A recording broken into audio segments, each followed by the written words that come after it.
Welcome back. As we begin our second half hour, we're following breaking news from Scottsdale. Just minutes ago, the city council agreed to a long-stalled deal that will now allow Axon to build a new billion-dollar headquarters in Scottsdale. 12 News journalist Bram Resnick was at a 3-hour council meeting today. And Bram, this deal looked dead when the meeting started. So what ended up happening? Well, you know, it's Scottsdale, it's Axon, so yes, there was some drama involved here tonight. Mayor Lisa Borowski told the world before the meeting that she was going to cast a deciding no vote that would have put the deal on ice. But during the course of the meeting, Borowski learned that she and Axon President Josh Isner may have been misled. Perhaps the deal was mischaracterized by the deal's opponent. After a 40-minute break, a new agreement was hammered out. Joining me right now to talk about that agreement is Axon President Josh Isner.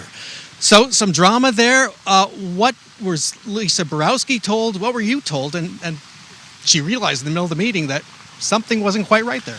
Yeah, ultimately, Bram, and first of all, thanks for having me on tonight. But, you know, there was a special interest group involved in this, one that ran the petition, one that marketed the value of these 26,000 signatures for 2 years, one that really attacked our brand.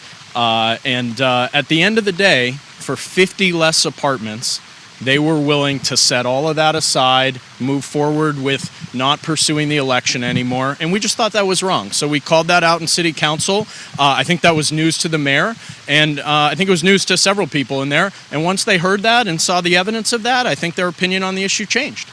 So let's talk about what the deal looks like, specifically on the apartments, because that's where critics were focused.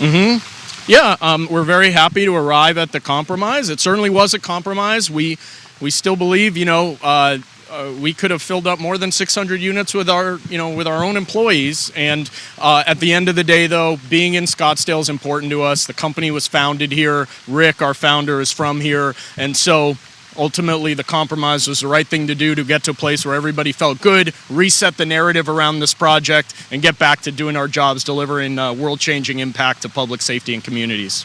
Put some numbers on those residential units, because way back you started at 2,400 total apartments, condos. Where does this deal leave you? Exactly half of that, Bram. So 600 apartments and 600 condos. It'll be phased out as we build out our headquarters. But we're excited to get going, and we're excited for this to be behind us. And that 1,200 was renegotiated after you spoke up during the meeting.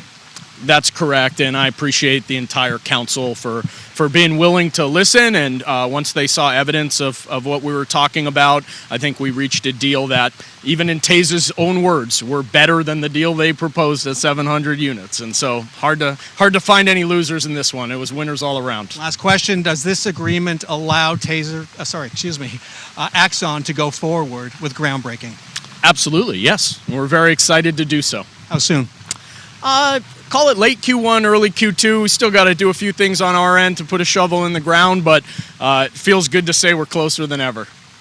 Josh Isner, thanks so much for joining us. Thank you for all your coverage. So, closer than ever after all that drama. Live in Scottsdale. Bram Resnick, 12 News. All right.